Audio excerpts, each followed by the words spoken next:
আমরা খুব চিন্তিত হই যে আজকে প্রায় 16-17 দিন হচ্ছে, এখন পর্যন্ত ওই সেক্রেটারিয়েটের যে সমস্ত সেক্রেটারিরা এই সরকারকে এতদিন ধরে চালিয়েছে, তাদের সমস্ত কুবুদ্ধিগুলো দিয়েছে, তারা এখনো ওই সরকারের সচিবের দায়িত্বগুলো পালন করছে।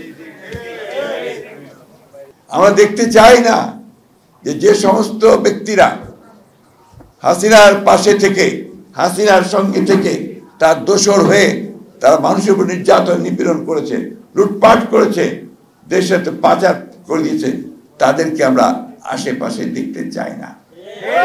তাই পত্রিকায় যখন আমরা ছবি দেখি যে ওই সমস্ত লোকেরা আবার সংগঠিত হয়ে বিভিন্ন গুরুত্বপূর্ণ ব্যক্তিদের সঙ্গে দেখা করছেন, তখন আমরা একটু উদ্বিগ্ন হই, চিন্তিত হই। আমরা খুব চিন্তিত হই যে আজকে প্রায় 16-17 দিন হচ্ছে, এখন পর্যন্ত ওই সেক্রেটারিয়েটের যে সমস্ত সেক্রেটারিরা এই সরকারকে এতদিন ধরে চালিয়েছে, তাদের সমস্ত কুবুদ্ধিগুলো দিয়েছে, তারা এখনো ওই সরকারের সচিবের দায়িত্বগুলো পালন করছে।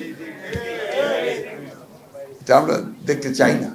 অবশ্যই অতি দ্রুত জনগণের যে চাহিদা, সেই চাহিদাকে পূরণ করার জন্য রাজনৈতিক দলগুলোর সঙ্গে আলোচনা করে কিভাবে একটা নির্বাচন অতি দ্রুত করা যায় এবং সেই প্রয়োজনীয় সংস্কার করা যায়, সেটা নিয়ে এই ইন্টারিম গভর্নমেন্ট কাজ করবেন বলে আমরা প্রত্যাশা করি। আমাদের আস্থা রয়েছে, জনগণের আস্থা রয়েছে, সকলেরই আস্থা আছে, কিন্তু অবশ্যই সেটা সীমিত সময়ের মধ্যেই করতে হবে, একটা সময়ের মধ্যেই করতে হবে, যৌক্তিক সময়ের মধ্যেই করতে হবে। তা না হলে এই উদ্দেশ্য, সেই উদ্দেশ্য সম্পূর্ণ ব্যাহত হবে। আসুন আমরা আজকে সবাই ঐক্যবদ্ধ হয়ে এই ইন্টারিম গভর্নমেন্ট যেন সফল হন, তারা যেন একটা রোড ম্যাপ দিতে পারেন, সেই রোড ম্যাপ অনুযায়ী আমরা যেন গণতন্ত্রে পৌঁছতে পারি, সেই লক্ষ্যে আমরা সবাই তাকে সহযোগিতা করব। Redmi 13 স্টাইল বানাই দুনিয়া কাঁপায়।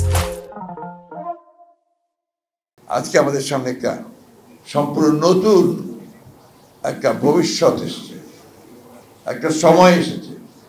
আমাদের মাঝে একটা বিপ্লবের পরে মানুষের মধ্যে একটা নতুন আশা সঞ্চারিত হয়েছে যে আমরা অতীতের সমস্ত জঞ্জালগুলোকে দূরে ফেলে দিয়ে নতুন করে আমাদের দেশকে তৈরি করব, এবং সেটার এই সম্ভাবনা দেখিয়েছে আমাদেরকে আমাদের তরুণেরা, আমাদের যুবকেরা, আমাদের ছেলেরা, এবং অসম্ভবকে সম্ভব করেছে তারা।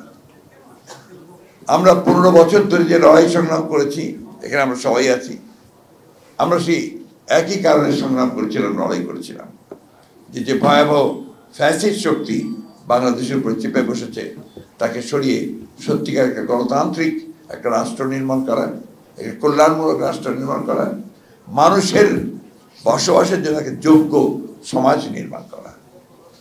সেই লক্ষ্যে আমরা 15 বছর ধরে লড়াই করছি। এর মধ্যে আমাদের অনেক বন্ধু, অনেক সহকর্মী প্রাণ দিয়েছেন। আমাদের প্রায় 800-র মতো নেতা কর্মী তারা গুম হয়ে গেছে। এর মধ্যে আমাদের এমপি ছিলেন ইলিয়াস আলী, সেলিম পারভেজ সহ অনেক ছাত্র নেতা, যুব নেতা তারা ছিলেন।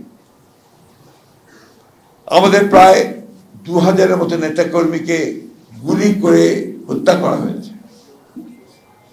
1,45,000 মামলা করা হয়েছে আমাদের 60 লক্ষ মানুষের বিরুদ্ধে 15 বছরে।